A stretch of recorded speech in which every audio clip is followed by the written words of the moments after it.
નમસ્કાર, હું તેજસ પરમાર, કલેક્ટર સુરત. ભારતના હવામાન વિભાગ અમદાવાદ દ્વારા જાહેર કરવામાં આવેલી આગાહી અનુસાર જિલ્લામાં 2 તારીખથી 4 તારીખ સુધી ખૂબ જ ભારેથી અતિભારે વરસાદની સંભાવનાઓ વ્યક્ત કરવામાં આવી હતી. જેના અનુસંધાને અત્યારે આજની સ્થિતિએ જોઈએ તો ચોમાસામાં જિલ્લાનો કુલ સરેરાશ વરસાદ અત્યારે 228 મીમી નોંધાયો છે.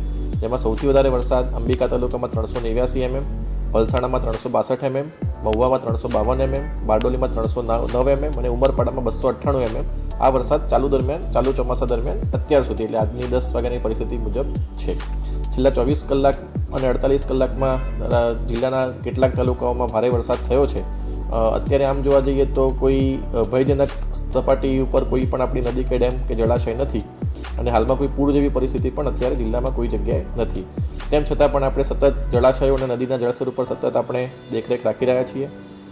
કેટલાક નીચાણવાળા વિસ્તારોમાં પાણી ભરાવાની સ્થિતિ સર્જાઈ હતી, જેના ઉપર પણ અત્યારે અલગ અલગ સંબંધિત વિભાગ દ્વારા તેના માટેની કામગીરી કરવામાં આવેલી છે.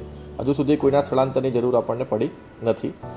કેટલાક કાચા મકાનોને નુકસાન થયું છે, એ સિવાય કોઈ જાનહાનિ મોટી કે વ્યાપક નુકસાન નોંધાયેલ નથી. તૈયારીની વાત કરીએ તો જિલ્લા ઇમરજન્સી ઓપરેશન સેન્ટર આપણું 24/7 કાર્યરત છે. તમામ તાલુકાના કંટ્રોલ રૂમ પણ કાર્યરત છે. એ સિવાય સુરત મહાનગરપાલિકાનો ફાયર વિભાગ, કામરેજનું ERC સેન્ટર તેમજ તમામ નગરપાલિકાઓના ફાયર વિભાગ પણ બચાવ અને રાહતની કામગીરી માટે સંપૂર્ણ સુસજ્જ છે. તમામ લાઇન વિભાગ, R&B, વીજળી વિભાગ, સિંચાઈ તમામ સાથે અત્યારે સતત સંકલન રાખવામાં આવી રહ્યું છે અને જરૂરિયાત મુજબ જો જરૂર પડે તો તાત્કાલિક પ્રતિસાદ માટે અધિકારીઓની કોન્ટેક્ટ ડાયરેક્ટરી પણ તૈયાર રાખવામાં આવેલ છે. હું સુરતના તમામ નાગરિકજનોને વિનંતી કરું છું કે હવામાન વિભાગની આગાહી અને જિલ્લા વહીવટીતંત્રની સૂચનાઓનું પાલન કરે. ભારે વરસાદ દરમિયાન બિનજરૂરી મુસાફરી ટાળે. નદી, નાળા, કોઝવે અને પાણી ભરાયેલા માર્ગો પાર કરવાનો પ્રયત્ન ન કરે અને અફવાઓથી ખાસ કરીને દૂર રહે અને સત્તાવાર માહિતી પર જ વિશ્વાસ રાખે.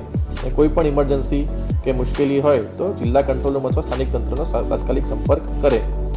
સુરત ડિસ્ટ્રિક્ટનો જે હેલ્પલાઇન નંબર છે એ 1077 છે, જે ઇમરજન્સી સિચ્યુએશન માટે આપણે યુઝ કરી શકીએ છીએ.